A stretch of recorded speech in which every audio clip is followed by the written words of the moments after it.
Reflect Tamil Nadu செய்திகளுக்காக செய்தி வாசிப்பவர் பாரதி கண்ணையா. கோவில்பட்டி ஸ்ரீ செம்பகவல்லி அம்மன் போனநாத சுவாமி திருக்கோவிலில் பௌர்ணமி திருவிளக்கு பூஜை, திரளான பெண்கள் பங்கேற்பு. தூத்துக்குடி மாவட்டம் கோவில்பட்டி பிரசித்தி பெற்ற ஸ்ரீ செம்பகவல்லி அம்மன் போனநாத சுவாமி திருக்கோயிலில் ஒவ்வொரு மாதமும் இந்து சமய அறநிலைத்துறை சார்பில் 108 திருவிளக்கு பூஜை நடைபெறுவது வழக்கம். சித்திரை மாத பௌர்ணமி தினமான அதிகாலை முதலே நடை திறக்கப்பட்டு மூலவர் மற்றும் உற்சவர் பல்வேறு வாசனை திரவியங்கள் கொண்டு அபிஷேகம் செய்யப்பட்ட பின் வண்ண மலர்களால் உற்சவர் சிறப்பு அலங்காரம் செய்யப்பட்டு தீபாரணை நடைபெற்றது. தொடர்ந்து மாலை 6 மணிக்கு 108 பெண்கள் கலந்து கொண்டு திருவிளக்கு ஏற்றி வேத மந்திரங்கள் முழங்க பூஜைகள் வெகு விமர்சையாக நடைபெற்றது. இதனைத் தொடர்ந்து கோவில்பட்டி ஸ்ரீ செம்பகவல்லி அம்மன் கோவிலில் அகதீஸ்வர பெருமானுக்கு ஒவ்வொரு மாதமும் பௌர்ணமி என்று சிறப்பு பூஜைகள் நடைபெறுவது வழக்கம். சித்ரா பௌர்ணமி முன்னிட்டு அகதீஸ்வர பெருமானுக்கு பால், தயிர், இளநீர், திறமை பொடி உள்ளிட்ட 11 வகையான அபிஷேகம் நடைபெற்றது. தொடர்ந்து அகதீஸ்வர பெருமானுக்கு பல்வேறு மலர்களால் அலங்கரிக்கப்பட்டு தீப ஆராதனை நடைபெற்றது.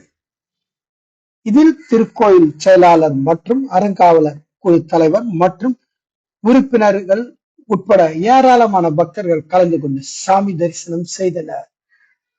கோவில்பட்டியிலிருந்து எமது செய்தியாளர் சிவராமலிங்கம்.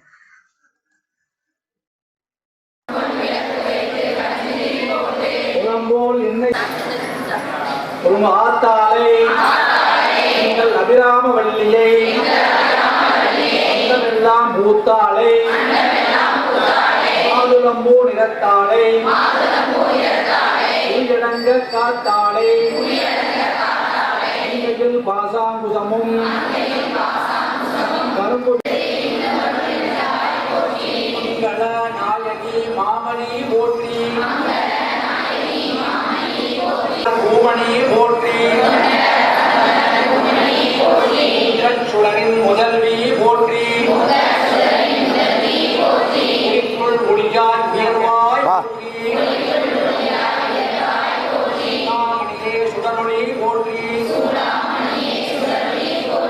குளித்து இன்பம் ஈவோய் போற்றி.